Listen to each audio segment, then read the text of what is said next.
말이니라. 아멘. 하나님의 말씀입니다. 창세기에 보면 하나님께서 소돔과 고모라를 멸하시는 모습이 나옵니다. 하나님께서 소돔과 고모라를 심판하신 이유는 다른 것이 아니라 그곳에 의인 10명이 없었기 때문이었습니다.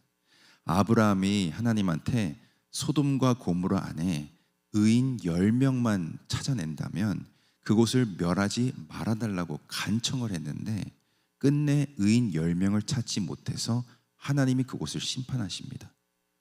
예레미야에도 비슷한 말씀이 나오는데 예레미야 5장 1절에 보면 너희는 예루살렘 거리로 빨리 왕래하며 그 넓은 거리에서 찾아보고 알라. 너희가 만일 공의를 행하며 진리를 구하는 자를 한 사람이라도 찾으면 내가 이 성을 사하리라. 그러니까 소돔과 고모라는 10명이었는데 하나님이 예레미야에게 말씀하신 숫자는 단 한 사람이었습니다. 단 한 사람이라도 공의를 행하고 진리를 구하면 용서하시겠다고 말씀하시는데 끝내 하나님이 예루살렘을 심판하십니다. 그 뜻은 예루살렘 안에 하나님을 섬기면서 공의를 행하고 진리를 찾는 자가 단 한 사람도 없었다는 것입니다. 이것을 보여주는 말씀이 오늘 본문에도 나오는데 13절 말씀을 다시 한번 보게 되면 이는 그들이 가장 작은 자로부터 큰 자까지 다 탐람하며 선지자로부터 제사장까지 다 거짓을 행함이라. 그러니까 어린 아이부터 어른까지 온 백성이 탐욕에 빠져 있었다는 것이고 그들뿐만 아니라 백성들에게 하나님의 말씀을 전해줘야 했던 선지자부터 예배를 담당했던 제사장까지 다 거짓을 행하는 자들이었다는 겁니다. 여러분, 이것은 그들이 하나님을 믿지 않아서 문제가 된 것이 아닙니다. 그들은 하나님을 믿는 사람들이었습니다. 뭐가 문제가 되었는가? 그들이 하나님만 믿지 않았기 때문에 문제가 되었습니다. 하나님만 믿고 하나님만 섬기는 자가 한 사람만 있었어도 하나님이 그들을 멸하지 않으셨을 텐데 모든 백성이 하나님과 우상을 겸하여 섬겼기 때문에 하나님이 그들을 심판하신 겁니다. 이때 하나님께서 사용하신 심판의 방법은 바로 전쟁이었습니다.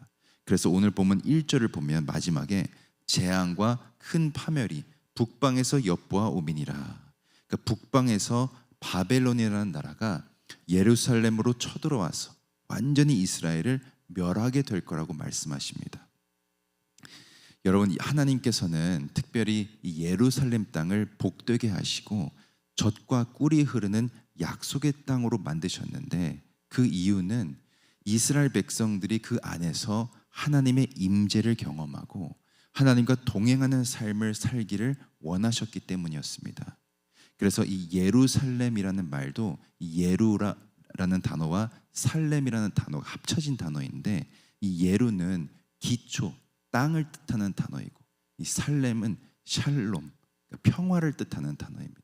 그러니까 하나님께서는 예루살렘이 평화의 땅이 되기를 원하셨습니다. 근데 이스라엘이 계속해서 우상을 섬기고 끝까지 그 손에 쥐고 있던 그 가증한 것들을 내려놓지 못하게 되니까 평화의 땅이 아니라 절망과 멸망의 땅이 되고 말았습니다. 그래서 오늘 본문 2절을 보면 아름답고 우아한 시온의 딸을 내가 멸절하리니. 그러니까 예루살렘은 하나님께서 만드신 아름답고 우아한 땅인데 그 땅을 하나님이 멸하시게 되었다는 겁니다. 여러분, 우리도 마찬가지입니다. 우리는 하나님께서 지명하여 불러주시고 특별히 하나님의 백성으로 구별해 주신 하나님의 자녀입니다. 그리고 죄인 중에 괴수인 우리를 위해 예수 그리스도를 보내주신 것도 죄로 인해 막혀있던 담이 허물어져서 하나님과 우리 사이에 화평을 이루기 위해서였습니다. 근데 우리가 하나님만 섬기지 않고 다른 우상을 섬기고 세상적인 것들을 우리가 붙들게 되면 우리 안에 화평이 임하는 것이 아니라 어둠이 임하고 절망이 임하게 되는 것입니다.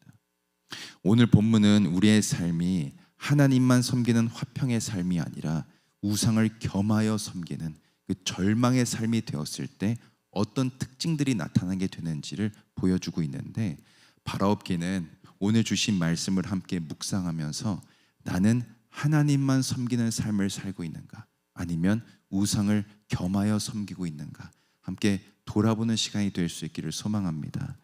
먼저 3절 말씀 한번 다시 읽어보면, 목자들이 그 무리 양을 몰고 와서 그 사면에 자기 장막을 치고 각기 처소에서 먹이로다. 네, 보시면 목자들이 나옵니다. 근데 여기서 나오는 이 목자는 이스라엘의 목자들이 아닙니다. 3절에 나오는 이 목자들은 이방 나라, 그러니까 바벨론의 목자들을 의미하는데, 그러니까 바벨론의 목자들이 그들의 양떼를 몰고 와서 그 사면에다가 장막을 치고 이 양떼를 먹일 거라고 말하고 있습니다. 여러분, 이 당시 고대 근동에서 이 목자들이 반드시 지켰던 규칙 같은 것이 있었습니다. 그게 뭐였냐면, 절대로 남의 나라의 땅으로는 그 양떼들을 인도해 가지 않는다는 것이었습니다. 오직 자기 나라 안에서만 양떼들을 인도하면서 먹이기도 하고 또 마실 것을 주는 것이 하나의 규칙이었습니다. 근데 오늘 말씀에 보면 바벨론의 목자들이 그들의 양떼를 몰고 와서 예루살렘 가운데 장막을 치고 먹을 것을 주는 것을 볼 수 있습니다. 이게 무엇을 의미하는가? 그 땅의 주인이 바뀌었다는 것을 의미하는 겁니다. 원래는 이스라엘 백성들이 예루살렘의 주인이어서 그 안에서 가축을 키우고 양떼를 인도해야 됐는데, 그 땅의 주인이 바벨론으로 바뀌게 되니까 바벨론의 목자들이 그 땅을 완전히 장악하게 되었다는 겁니다. 여러분, 이것이 우리에게 주는 영적 교훈이 무엇인가?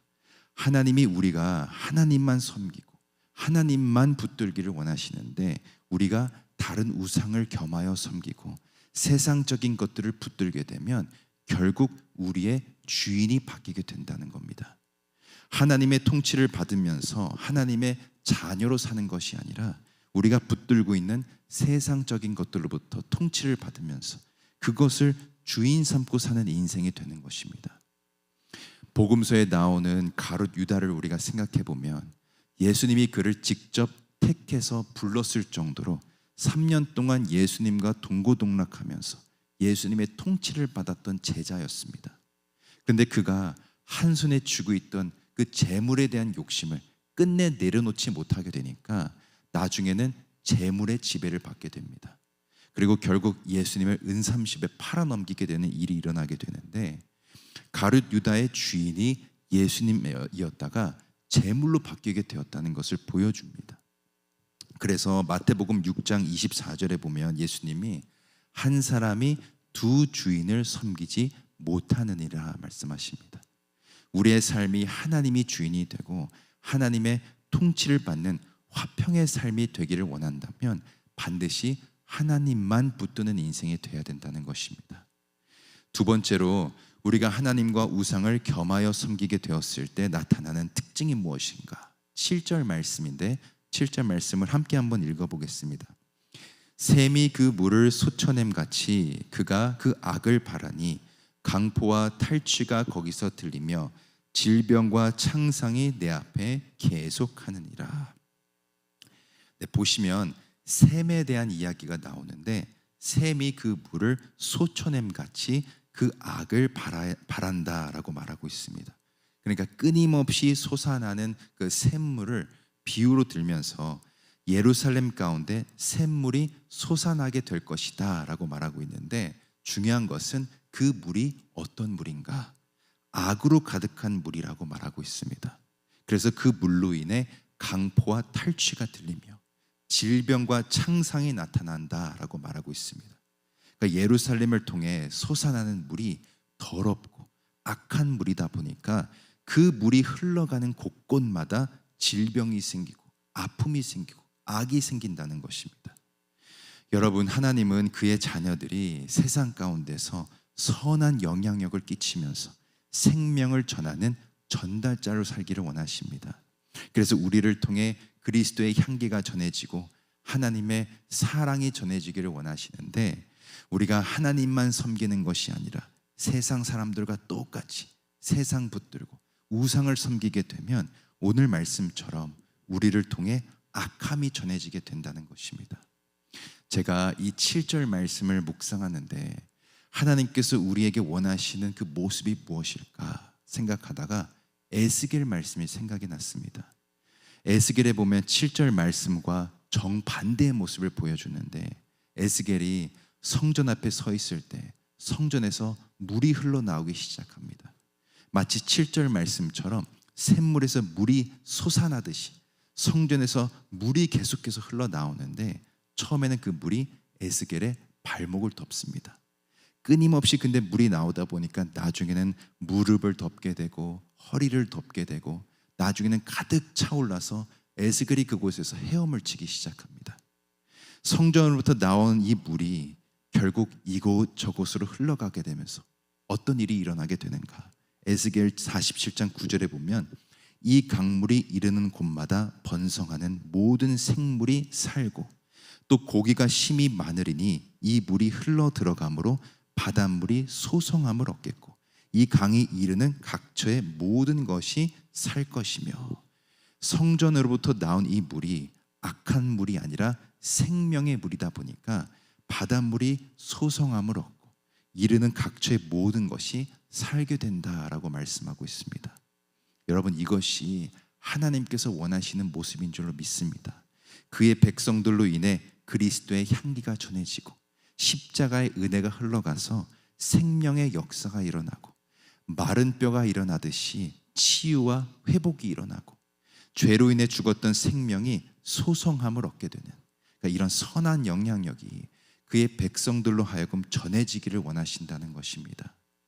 사랑하는 성도 여러분, 오늘 말씀을 통해 우리가 알 수 있는 것은 한 가지입니다. 하나님은 우리가 하나님만 붙들기를 원하신다는 겁니다.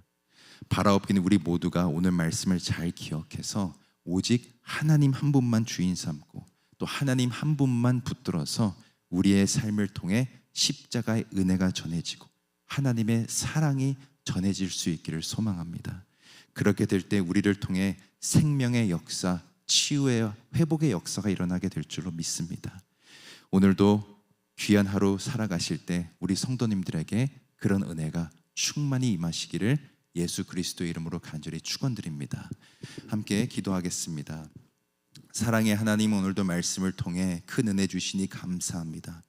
저희들 하나님 한 분만 섬기고 하나님 한 분만 붙들기를 원하오니 더 굳건한 믿음으로 붙들어 주시고 우리를 구원한 십자가의 은혜가 우리의 삶을 통해 전해지게 하여 주옵소서.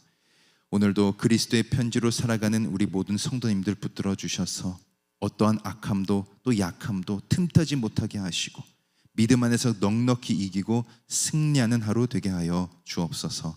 특별히 몸이 아프신 권속들과 영적으로 힘들어하는 권속들을 기억하여 주시고 천군 천사로 보호하여 주셔서 모든 아픔이 떠나가게 하여 주시고 병의 근원이 마르는 역사가 있게 하여 주옵소서. 오늘 하루도 하나님께 모든 것 맡겨드리며 살아계신 예수 그리스도의 이름으로 간절히 기도드립니다. 아멘. 주기도문으로 기도를 마치겠습니다. 하늘에 계신 우리 아버지여, 이름이 거룩히 여김을 받으시오며 나라의 임하옵시며 뜻이 하늘에서 이루어진 것 같이 땅에서도 이루어지이다. 오늘날 우리에게로 양식을 주옵시고 우리가 우리에게 죄진 자를 사하여 준 것 같이 우리 죄를 사하여 주옵시고 우리를 시험에 들게 하지 마옵시고 다만 악에서 구하옵소서.